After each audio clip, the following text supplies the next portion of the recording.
Welcome back to clean news MP. चलिए देखते हैं मध्य प्रदेश की 25 फटाफट बड़ी खबरों को। इससे पहले आप न्यूज को कहां से देख रहे हैं हमें कमेंट में बताना बिल्कुल ना भूलें। साथ ही हमारे फेसबुक पेज को भी फॉलो करें। फेसबुक पेज का लिंक डिस्क्रिप्शन में दिया गया है। डीएलएड के उम्मीदवारों के लिए बड़ी खबर, 28 मार्च से भर सकेंगे परीक्षा फॉर्म, आदेश जारी। माध्यमिक शिक्षा मंडल के पत्रोपाधि पाठ्यक्रम नियमित परीक्षा प्रथम वर्ष द्वितीय वर्ष में अध्ययनरत छात्रों के लिए बड़ी खबर है। डीएलएड छात्रों के लिए माध्यमिक शिक्षा मंडल द्वारा नवीन आदेश जारी किए गए, जिसके मुताबिक उम्मीदवार 28 मार्च 2022 से 15 अप्रैल 2022 तक एमपी ऑनलाइन कियोस्क अथवा पोर्टल के माध्यम से परीक्षा आवेदन पत्र नियत सामान्य शुल्क के साथ भर सकेंगे। वहीं जारी आदेशों के मुताबिक 15 अप्रैल के बाद उम्मीदवारों को परीक्षा आवेदन पत्र भरने के लिए अतिरिक्त 100 रुपए विलंब शुल्क के साथ 30 अप्रैल तक फॉर्म भरने की पात्रता होगी। एमपी के इन कर्मचारियों को बड़ी राहत, 7वां वेतनमान एरियर भुगतान के निर्देश जारी।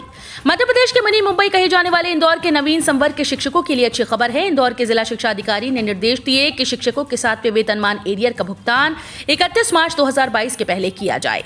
इस संबंध में डीईओ ने समस्त विकासखंड शिक्षा अधिकारी और संरक्षक मध्य प्रदेश शासकीय अध्यापक संगठन को निर्देश जारी किए। इसका प्रतिवेदन कार्यालय में प्रस्तुत किया जाए। बता दें कि संकुल अंतर्गत कार्यरत नवीन कैडर में नियुक्त उच्चतर माध्यमिक विद्यालय, प्राथमिक विद्यालय लोक शिक्षकों का एरियर भुगतान होना बाकी है। मध्य प्रदेश में अप्रैल से फिर शुरू होगी तीर्थ दर्शन यात्रा योजना। शिवराज सरकार ने कोरोना काल में बंद हुई मुख्यमंत्री तीर्थ दर्शन योजना को पुनः प्रारंभ करने का निर्णय लिया। मंत्री उषा ठाकुर, गोविंद राजपूत, मोहन यादव की समिति की अनुशंसा पर यह निर्णय लिया गया। समिति ने योजना के तहत गंगा स्नान, काशी कॉरिडोर, संत रविदास और कबीरदास के स्थलों की यात्रा भी योजना में शामिल करने की सिफारिश की, जिस पर अप्रैल में इन्हीं स्थलों से शुरुआत करने का निर्णय लिया गया।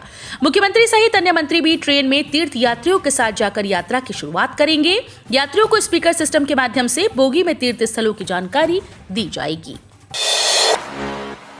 शिक्षकों के लिए बड़ा मौका, निकाली गई भर्ती, 18 अप्रैल से पहले करें आवेदन।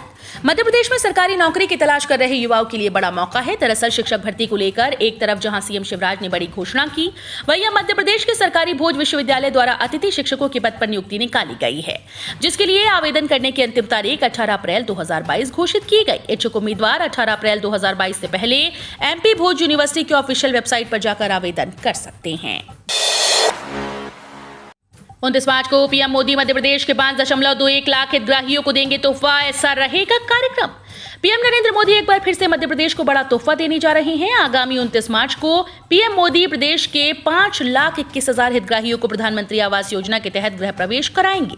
प्रदेश में अभी तक इस योजना में 24,10,000 से अधिक आवास पूर्ण कराए जा चुके हैं।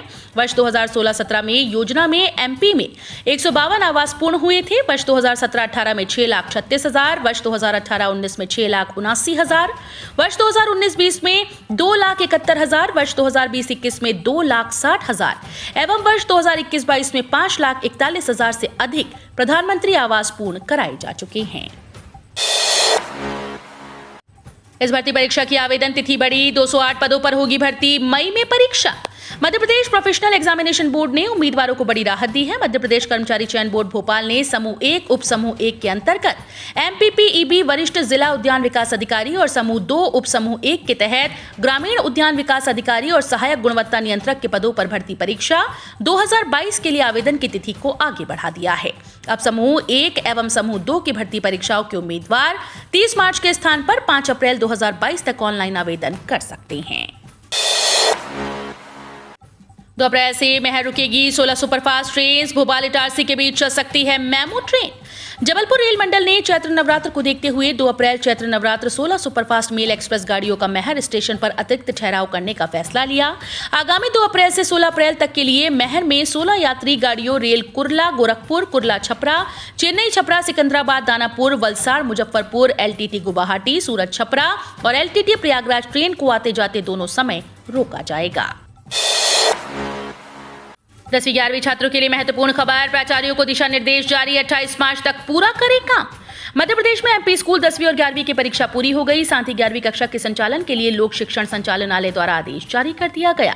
इसके लिए मध्य प्रदेश शासन स्कूल शिक्षा विभाग के द्वारा स्पष्ट आदेश दे दिए गए कि 28 मार्च से सभी शासकीय स्कूल में कक्षा 11वीं की पढ़ाई करवाई जाएगी। इसके लिए लोक शिक्षण संचालनालय के द्वारा सभी स्कूल के प्राचार्य को दिशा निर्देश दिए गए, जिसमें कहा गया कि ऐसे विद्यार्थी जिन्होंने कक्षा 10वीं की परीक्षा दी उन्हें 11वीं कक्षा में आमंत्रित किया जाए। इलाज करवाना होगा महंगा, 1 अप्रैल से दवाओं की कीमत में 10.7% का इजाफा। National pharmaceutical pricing authority of India ने कैलेंडर वर्ष 2021 के लिए थोक मूल्य सूचकांक में वर्ष 2020 की तुलना में 10.7% वृद्धि की घोषणा की। इसका अर्थ है कि अधिकतर सामान्य बीमारियों के इलाज के लिए उपयोग की जाने वाली आवश्यक दवाओं की राष्ट्रीय सूची में लगभग 800 अनुसूचित दवाओं की कीमतों में 1 अप्रैल से 10.7% की वृद्धि हो जाएगी। एनपीपीए द्वारा जारी नोटिस में बताया गया कि आर्थिक सलाहकार वाणिज्य और उद्योग मंत्रालय द्वारा उपलब्ध कराए गए थोक मूल्य सूचकांक आंकड़ों के आधार पर थोक मूल्य सूचकांक में वार्षिक परिवर्तन कैलेंडर वर्ष 2021 के दौरान 2020 में इसी अवधि की तुलना में 10.6607% पे वृद्धि होगी। 2 सिस्टम एक्टिव, फिर बदलेगा मौसम, तापमान में होगा इजाफा। मध्य प्रदेश के मौसम में बार बार बदलाव हो रहा है। वर्तमान में 2 सिस्टम एक्टिव हैं। एमपी मौसम विभाग की अगर माने तो पिछले 24 घंटे में नर्मदापुरम में सबसे अधिकतम तापमान 39.6 डिग्री सेल्सियस दर्ज किया गया। वहीं सबसे न्यूनतम तापमान 16.4 डिग्री सेल्सियस सिवनी में दर्ज किया। शहडोल संभाग के अन्य जिलों में कोई विशेष परिवर्तन नहीं हुआ। अभी 2-3 दिन तक मौसम के ऐसे ही बने रहने के आसार हैं। चना सरसों बेचने नहीं पहुंचे किसान, जाने कब से शुरू होगी गेहूं की खरीदी। पिछले 4 दिन में एक भी किसान समर्थन मूल्य पर चना व सरसों की फसल बेचने के लिए नहीं पहुंचा, जबकि जिले में समर्थन मूल्य पर चना व सरसों की फसल बेचने के लिए 10 केंद्र बनाए गए थे। लेकिन समर्थन मूल्य से चना व सरसों का भाव बाजार में अधिक है, इसलिए कोई भी किसान समर्थन मूल्य पर फसल बेचने नहीं पहुंचा। जबकि इन दोनों फसलों की खरीद समर्थन मूल्य पर 23 मार्च से शुरू हो चुकी है। नागरिक आपूर्ति अधिकारी ओपी पांडे का कहना है कि समर्थन मूल्य पर चना बेचने के लिए 1000 किसानों ने अपना पंजीयन कराया था, जबकि सरसों के लिए 6000 किसानों ने पंजीयन कराया था। दस्तावेजों के पंजीयन के लिए 2 उप पंजीयक अलग से लगाएं। कलेक्टर गाइडलाइन 2022 के लिए जिला मूल्यांकन समिति के प्रस्तावों पर भोपाल की मुहर लगने के बाद अब 1 अप्रैल से नई गाइडलाइन लागू होने की पूरी संभावना है। मार्च के अंतिम दिनों में होने वाले दस्तावेजों के पंजीयन को ज्यादा से ज्यादा कराने के लिए जिला पंजीयन कार्यालय में 2 उप पंजीयकों को भी अलग से जिम्मा दिया गया है। हाल ही में बनाई गई व्यवस्था के अनुसार प्रत्येक उप पंजीयक को 75 स्लॉट दिए गए। व्रत 1 क्षेत्र में दस्तावेजों के फिलहाल ज्यादा पंजीयन नहीं हो रहे। शुक्रवार को व्रत 1 के 300 स्लॉट में से 125 से बुक हुए। व्रत 2 में 225 स्लॉट में से 212 बुक हुए। छुट्टी के दिन कल भी खुले जबलपुर नगर निगम के टैक्स कैश काउंटर, आज भी जमा होगा टैक्स। नगर निगम के टैक्स काउंटर कल शनिवार को भी खुला था और आज रविवार को अवकाश के दिन भी खुले रहेंगे। करदाताओं की सुविधा के लिए शनिवार को भी काउंटर खुले थे, जिसमें बड़ी संख्या में करदाता पहुंचकर अपना बकाया संपत्ति कर जलकर जमा कर अधिभार में दी जा रही छूट का लाभ ले रहे हैं। खास बात यह है कि टैक्स कैश काउंटर 1 घंटे पहले यानी 10:30 बजे की जगह 9:30 बजे ही नगर निगम मुख्यालय सहित सभी 16 संभागों के काउंटर खोल दिए गए, ताकि जिन करदाताओं ने अभी तक संपत्ति व जलकर जमा नहीं किया वे अवकाश दिवस में पहुंचकर अधिभार में दी जा रही 50 से 100% तक की छूट का लाभ ले सकें। केंद्रीय मंत्री सिंधिया ने कहा, हर सड़क मार्ग की ग्रेडिंग करें, स्ट्रीट लाइट 15 मई तक दुरुस्त करें। केंद्रीय मंत्री ज्योतिरादित्य सिंधिया ने ग्वालियर में कलेक्ट्रेट सभागार में शहर विकास कार्यों की समीक्षा की। इस दौरान सिंधिया ने शहर के संपूर्ण सड़क नेटवर्क की समीक्षा करते हुए कहा कि शहर में हर सड़क मार्ग की ग्रेडिंग की जाए, साथ ही सड़कों के निर्माण व रखरखाव का पुख्ता प्लान तैयार करें, जिससे शहर में नई सड़क बन सके और पुरानी सड़कों की नियमित रूप से मरम्मत होती रहे। केंद्रीय मंत्री सिंधिया ने कहा कि निर्माणाधीन सड़कों के पूर्ण होने की स्पष्ट समय सीमा निर्धारित करें। भोपाल एयरपोर्ट पर उतर सकेगा बोइंग 777, मौजूदा टर्निंग पैड की बढ़ा रही चौड़ाई। राजा भोज इंटरनेशनल एयरपोर्ट पर अब बोइंग 777 जैसे बड़े हवाई जहाज भी आसानी से उतर और उड़ान भर सकेंगे। एयरपोर्ट पर मौजूदा रनवे की लंबाई 2744 मीटर तक बढ़ाने के बाद अब टर्मिनल की तरफ जाने वाले रास्तों के टर्निंग पेड को चौड़ा करने का काम शुरू किया गया है। एयरपोर्ट पर कंस्ट्रक्शन वर्क चालू किया गया, जो अगले 3 महीने तक चलेगा। जुलाई 2022 से भोपाल एयरपोर्ट पर बड़े हवाई जहाज आसानी से उतरने शुरू हो जाएंगे। भोपाल एयरपोर्ट पर अभी उड़ान भरने के लिए 750 मीटर की विजिबिलिटी होना जरूरी है, लेकिन अब इसे भी कम किया जा रहा है। गेहूं खरीदी की तारीख आगे बढ़ाई, बायोमेट्रिक सत्यापन के बाद होगा भुगतान। प्रदेश में समर्थन मूल्य पर शुरू होने वाली खरीदी अब 28 मार्च से प्रारंभ होगी। यह खरीदी उज्जैन और इंदौर संभाग में शुरू होगी। वहीं प्रदेश के नर्मदापुरम, जबलपुर, रीवा, शहडोल, सागर, ग्वालियर, भोपाल और चंबल संभाग के जिलों में उपार्जन का काम 4 अप्रैल से प्रारंभ किया जाएगा। इसके लिए प्रदेश में 4663 केंद्र बनाए गए हैं। इसके अलावा गोदाम स्तर पर भी खरीदी की जाएगी। खाद्यान्न वितरण पर सीएम शिवराज की बड़ी घोषणा, मिलेगा लाभ, गड़बड़ी पर कार्रवाई के सख्त निर्देश। मध्य प्रदेश में इन दिनों जहां एक तरफ भ्रष्टाचारियों पर शिकंजा कसा जा रहा है, वहीं दूसरी तरफ सीएम शिवराज एक्शन मूड में नजर आ रहे हैं। लगातार भ्रष्टाचारियों पर नकेल कसने की तैयारी की जा रही है। वहीं सीएम शिवराज ने कहा कि खाद्यान्न वितरण में कार्य में अनियमितता पाए जाने वाले खिलाफ सख्त कार्रवाई की जाएगी। पचमढ़ी में चिंतन बैठक करते हुए सीएम शिवराज ने कहा कि खाद्यान्न वितरण में किसी भी तरह की अनियमितता और गड़बड़ी बर्दाश्त नहीं की जाएगी। सीएम शिवराज की बड़ी घोषणा, 43 लाख को मिलेगा लाभ, शासकीय योजना में तेजी के होंगे प्रयास। मध्य प्रदेश में अपने चौथे चरण के 2 साल पूरे करने के बाद सीएम शिवराज एक बार फिर से एक्शन में आ गए। दरअसल लगातार अधिकारियों को निर्देश देते हुए सीएम शिवराज द्वारा प्रदेशवासियों के लिए बड़ी घोषणा की जा रही है। इसी वजह से सीएम शिवराज ने करीब 43 लाख लाडली लक्ष्मी के लिए बड़ी घोषणा की। सीएम शिवराज ने कहा कि इन बच्चियों को नई ऊंचाइयां प्रदान की जाएंगी और इसके साथ ही बच्चों के प्रोत्साहन के लिए सभी आवश्यक कदम उठाए जाएंगे। मुख्यमंत्री शिवराज सिंह चौहान ने कहा कि प्रदेश में करीब 43 लाख लाडली लक्ष्मी योजना की हितग्राही बेटियां हैं। मध्य प्रदेश के लिए इतनी बड़ी संख्या में लाडली लक्ष्मी बेटियों का होना गर्व की बात है। मोदी सरकार की बड़ी घोषणा, गरीबों के लिए योजना का हुआ विस्तार, सितंबर तक मिलेगा लाभ।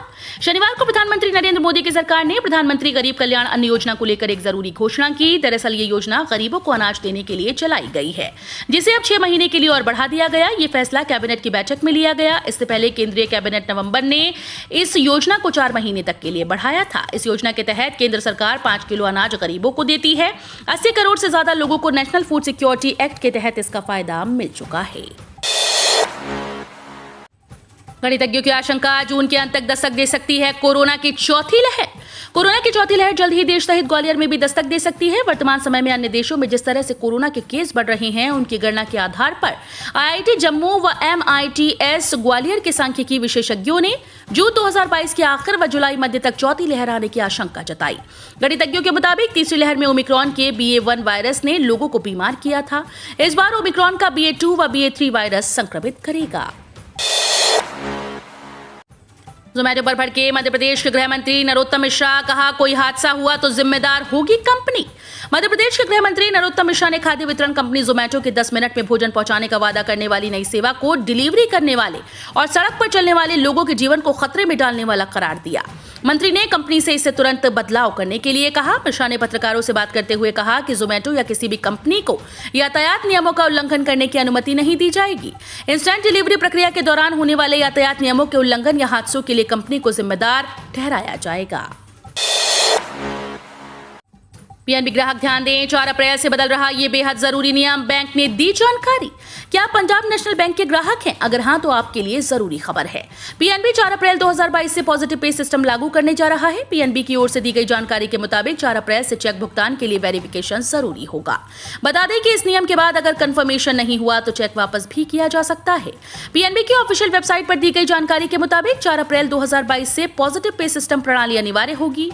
यदि ग्राहक बैंक, ब्रांच या डिजिटल चैनल के जरिए 10 लाख रुपए या उससे ऊपर चेक जारी करते हैं तो पीपीएस कंफर्मेशन अनिवार्य होगा। ग्राहकों को account number, cheque alpha, cheque date, cheque amount और लाभार्थी का नाम देना पड़ेगा।